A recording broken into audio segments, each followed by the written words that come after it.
Hey everyone, let's talk about the Tower of Babel. Yeah, I know. We all think we know the story, right? There's this huge tower, an angry god, and boom, suddenly everyone's speaking a different language. But what if that's not the real point?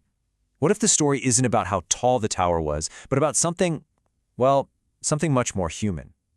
A kind of blueprint for ambition that, honestly, we might still be following today. And that's really the big question we're digging into here. Was the problem the actual bricks and mortar, the physical building, or was it something else? Was it the idea, the raw ambition that was fueling the whole project? Okay, so to get our heads around this different take, let's just do a quick refresher on the classic story, the one straight from the book of Genesis. Now, here's the thing. For this analysis, we're not just going off the ancient text alone, we're looking at it through a really specific lens, this Korean theological text. And trust me, it offers this incredible perspective that just completely flips the script on the whole story. So you gotta understand, this whole tower thing didn't just happen out of nowhere. There's some important backstory. You see, there was this very clear, repeated command, hey, be fruitful, multiply, fill the earth, go explore. And then, right after this is said, again after the flood, what does humanity do? The exact opposite.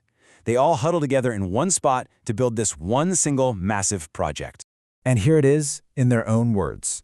This quote, it's everything. It gives the whole game away. Look at their two main reasons for doing this. First, let us make a name for ourselves.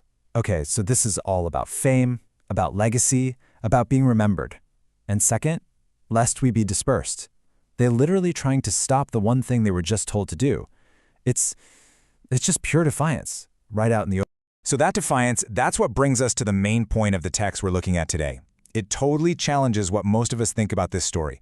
It says the real problem wasn't the tower itself. It was what the text calls the sin of sticking together. Right. So here's the big takeaway from our source. God wasn't mad about a skyscraper. The issue was why they were all working together. Their unity wasn't about something good, it was built on rebellion, on making themselves look great. This really lays it out perfectly. On one side, you have God's plan, right? Which is all about diversity, spreading out, people flourishing all over the planet. Then, on the other side, you have humanity's goal. Nope, let's build one central hub of power, all for us. I mean, you can't get more opposite than that. Let's dig into that a little more. Why was this kind of unity a problem? Well, it was all about them, human-centered through and through. They were trying to build their own security, their own fame, basically control their own destiny. And it was a direct slap in the face to what they'd been told to do. It was pure pride, just, built out of bricks. Okay, so you've got this massive standoff between God's command and human rebellion. How does it get resolved? Well, that leads us to the part of the story everyone remembers, the divine intervention. And check out how specific the response is. God doesn't just zap the tower with lightning or send an earthquake. Nope. The intervention targets the one thing that made the whole project possible in the first place, their shared language. You could call it a surgical strike, right at the heart of their ability to work together. And the results are, well, instant. First, total communication breakdown. Imagine the chaos. The architect is shouting orders, but the foreman just hears gibberish. So, of course, the whole construction project just stops dead in its tracks. And then, the very thing they were terrified of, the thing they built the tower to prevent, actually happens. They scatter. And that's actually how the place got its name. The word Babel sounds a lot like the Hebrew word for to confuse, Balal. So the name of their great city ends up being a permanent reminder, not of their amazing achievement, but of the confusion that brought it all crashing down. So you might think, okay, so it was all just a big punishment. But our source material says, hold on a second, there might be something much, much deeper going on here. There's this line in the text that I just love. It says the tower was halted, but in its place, a path was opened. And not just any path, the path that humanity was supposed to be on all along. So our source is basically asking us to see this whole thing differently. Think of it less as a punishment and more as a divine redirect. Like when your GPS recalculates because you took a wrong turn. It was a major course correction to get humanity back on track. And this is the really wild part. The scattering wasn't the end of the plan. In a way, it was the forced start of the plan. By breaking up this single rebellious group, the intervention actually made it so humanity had to do what it was told to do in the first place, go out and fill the earth. Okay, so great story. But what does this ancient blueprint for ambition have to do with us here and now?